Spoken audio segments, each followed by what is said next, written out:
All right, for more, let's bring in a member of the Senate Foreign Relations Committee, Nebraska Senator Pete Ricketts. Senator, good to see you. Thanks for joining us on the bottom line. So, you just heard in Ed Lawrence's report, we have now information that Joe Biden gave aid money, or actually it's the American taxpayer aid money to Palestine, but actually $1 billion could have gone to Hamas. What can you tell us?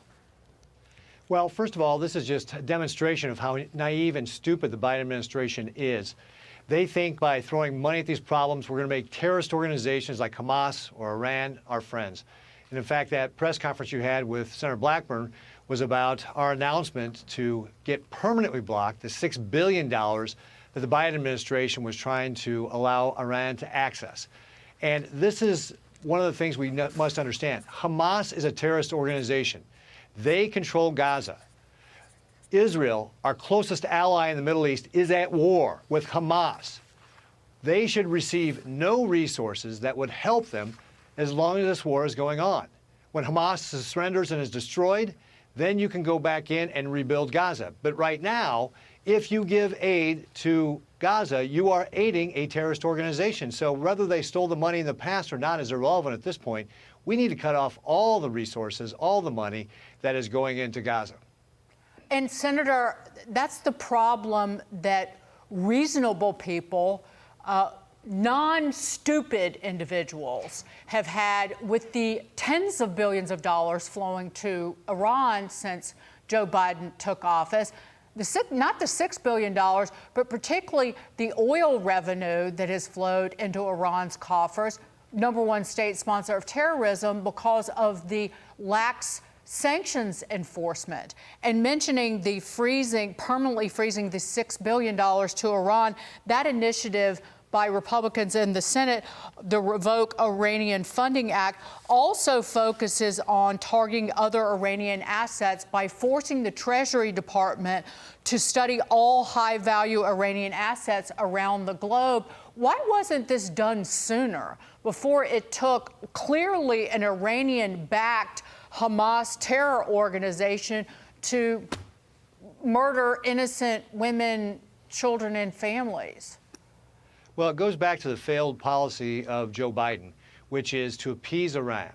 What he wants to do is he thinks, again, foolishly, that if we just give Iran enough money, they'll come around to our way of thinking, they'll play nice. And what we have to remember is Iran is a theocracy. They don't think like we do. Their leader, Ayatollah Khamenei, has said, for example, that he will take that $6 billion and spend it any way he wants, which means he's going to spend it on terrorism.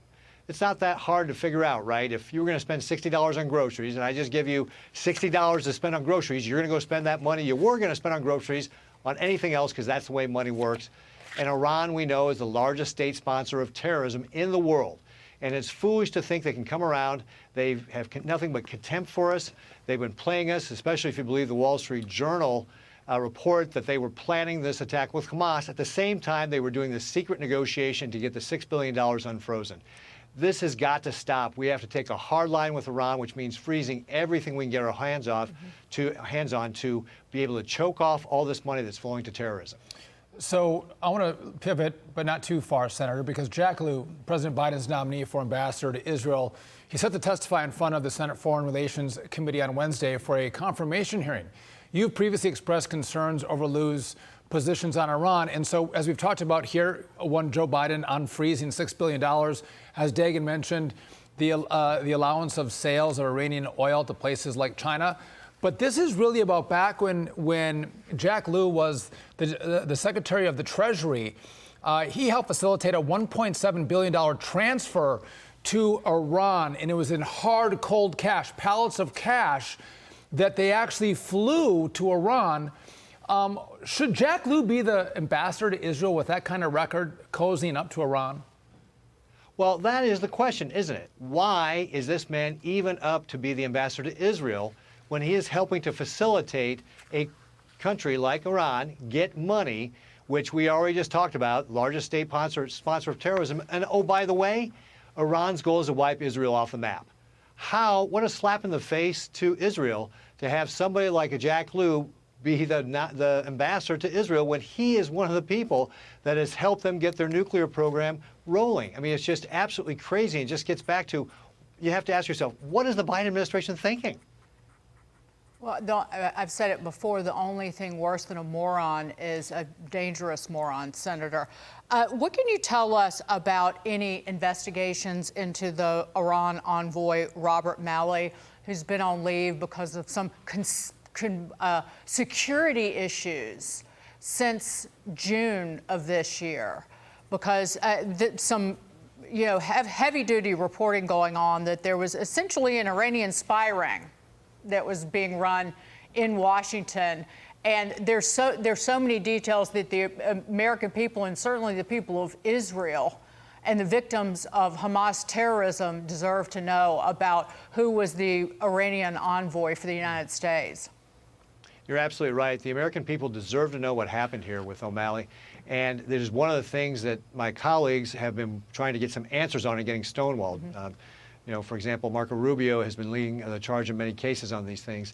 And the administration just isn't telling us what's going on here, but it seems very odd, and we should know what is going on. Is this dismissal part of that whole Iran spy ring?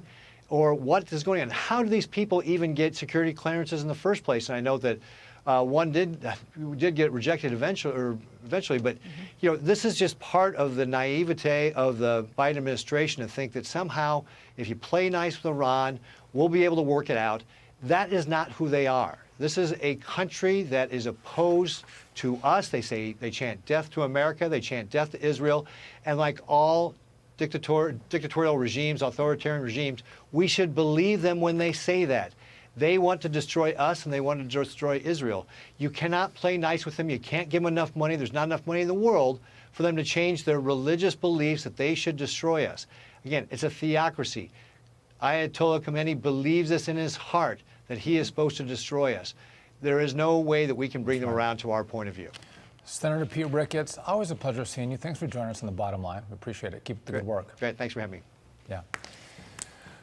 As Joe Biden's flying over to Israel right now, Dagan, you can't make this stuff up. He wants us all to believe he's the best friend of Israel, but he is actually the best friend of Iran. And just to review, we've talked about it in the last 10 minutes, but the Iran nuclear deal that he reinstituted when Donald Trump took it out, he unfroze $6 billion of cash to Iran. He allowed oil sales that have brought in, to your point, billions of dollars more cash into Iran.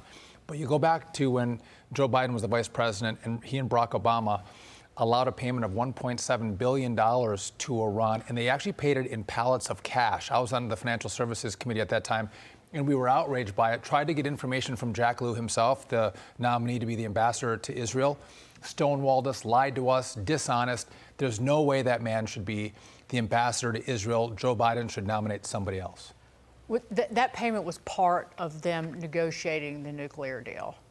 Correct. So this was part of the pallet. This was the American people would never have known about that payment, the cash in the middle of the night. I think it was broken by the Wall Street Journal. They did it under the cover of darkness, literally.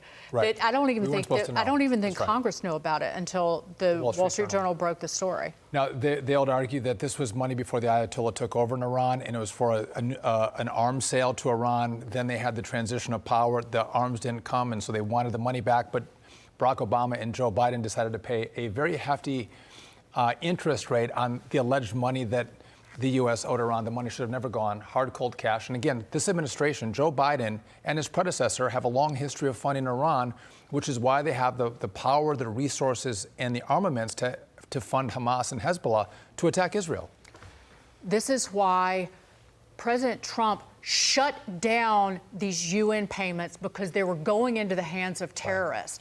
Right. This is why President Trump pulled out of the Iran nuclear deal. And Joe Biden never even truly got Iran back to the table to negotiate this nuclear deal. It was like third parties were involved. He started this at the beginning of his administration. They were intentionally putting money into the hands of a terrorist organization that directly led to the attack on these innocent Israelis, and by the way, period. And it'll lead Iran to a nuclear weapon, which will destabilize the region even further. Scary stuff. Indeed.